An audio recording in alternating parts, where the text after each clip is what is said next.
What we have here is a myth which has been literalized. Once you see that, then the whole history starts to fall into a new pattern. People think, oh, why would anyone write a myth? But it's the language of the ancient world. So it's like asking, why do people write science fiction stories? Why did someone make The Matrix? Well, because it's a powerful story which transforms you when you come into contact with it. And it is made up of little motifs which have been taken from all over the place, put together in a new order. Well, that's what myth is in the ancient world. That's what the Jesus story is.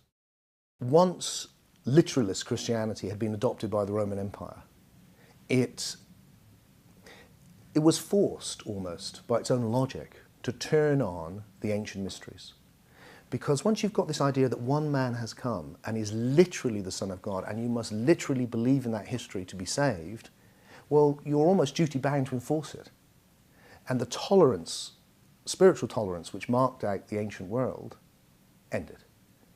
And the pagan mysteries were eradicated, the Jews were attacked, and the other forms of Christianity, Gnostic Christianity, were also eradicated and their books burnt. And, you know, in some ways the intellectual head was cut off the Western world. It collapsed, really, and the heart was torn out too.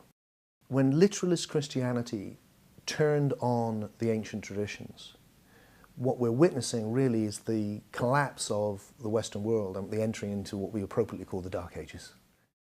Every culture in the ancient Mediterranean seems to have taken this perennial myth, which probably originated in Egypt, or could be so old it's Neolithic, and has made it its own, had its own version.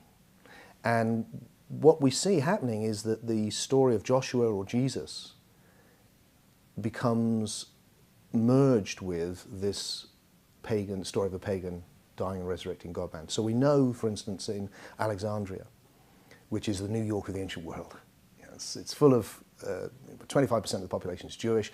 They're speaking Greek. Greek is the universal language, and we know that they're putting together Jewish mythology with pagan mythology, because we have lots of these texts which are called intertestamental texts, because they fall between the Old and the New Testament, which are clearly mythological texts which show a pagan-Jewish crossover.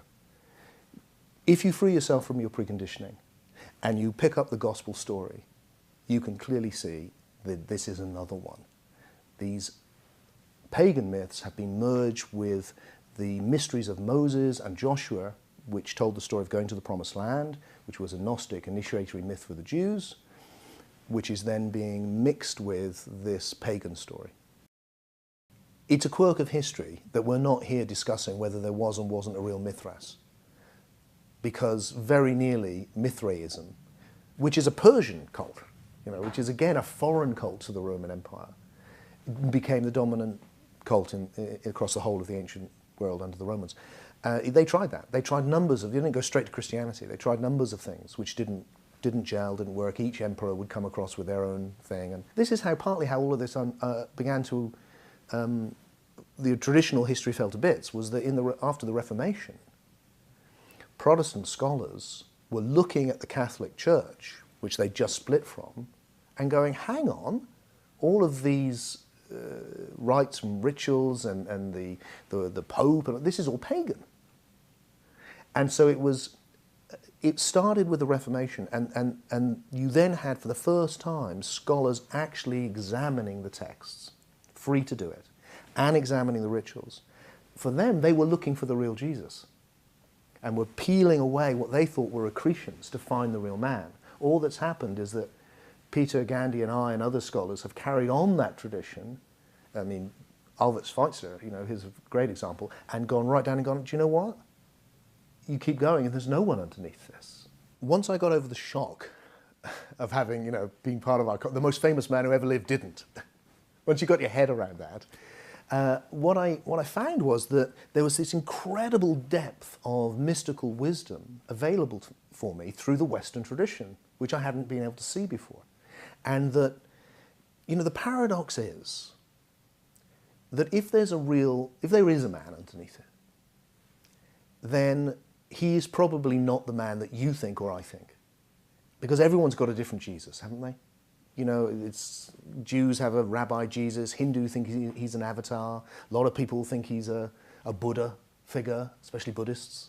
You know, it's like everyone, you know, the Muslims think he's a prophet like Muhammad, maybe not quite as good. You know, it's like everyone's got their own Jesus. We approach often looking for the real Jesus, it seems to me, like we're just taking a chocolate out of a chocolate box. It's like, which one do I fancy?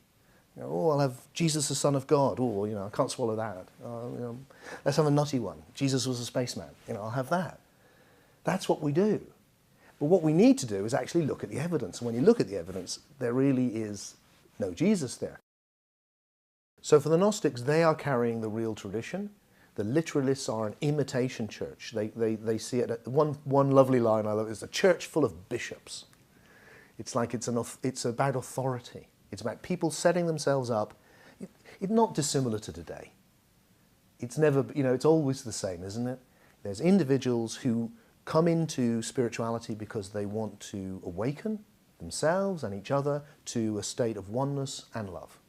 And there's other people who are interested in setting themselves up with a bunch of followers, making a good living, having a little cult. And the Gnostics saw the literalist church, the one that would become the Roman Catholic Church, as that, as an authoritarian structure designed to fleece people. What I see with the Jesus story is a very old, powerful, beautiful Gnostic myth, an initiatory allegory about gnosis, which starts as wisdom sayings and a basic myth, which becomes fleshed out and put into a geographical and historical setting. And at some point there are some serious political overlays which will benefit the Roman world, so that when it becomes the property of the Roman Empire, it can manipulate it to its own ends. We've been so conditioned to think of paganism as some benighted superstition, and then along comes this incredible revelation of Christianity. The truth is much better. Actually, the ancient world was full of everything. You think of it a bit like, you know, India or somewhere maybe today. You know, you've got every form of thing happening, but within it you've got this incredibly powerful philosophical tradition. I mean, don't forget, the ancient world gave us mathematics, science, architecture. I mean, this is a high culture, and therefore no surprise that its spirituality is also highly developed. And that's what, once you understand that, you can see that it's not to belittle Christianity, it's actually to make a link back to its very beautiful, powerful, profound ancient heritage. And then Christianity takes on a new shape and form. It's not this thing which replaces something, it's like a flowering of something. I think there's two things that need to happen in spirituality. One is we need to go back, like psychotherapy, and sort out the past, get clear, realize that we've kind of been caught up in false memory syndrome. We haven't seen the way things actually were. And then we can let go of literalism. We can let go of blind belief that somebody did it for us. The idea, the horrendous idea, that if you don't believe this, you'll be tortured forever when you die by a God of love. You know, this crazy stuff. And instead move into a new form of experiential, direct experience. Now, the Gnostic tradition was elitist in the past. It was for the few. I think what's happening now is it's not like that. This is available for more and more people. More and more people spontaneously and naturally are having this awakening occur. And we are continuing an evolutionary current of which the ancient pagans, the Pythagoreans were a part, the ancient Egyptians were a part, the Gnostics were a part, and it's come through, and we're still continuing that thread today. And if we can honor that thread and make that journey, then we can create a more loving and a more unified world.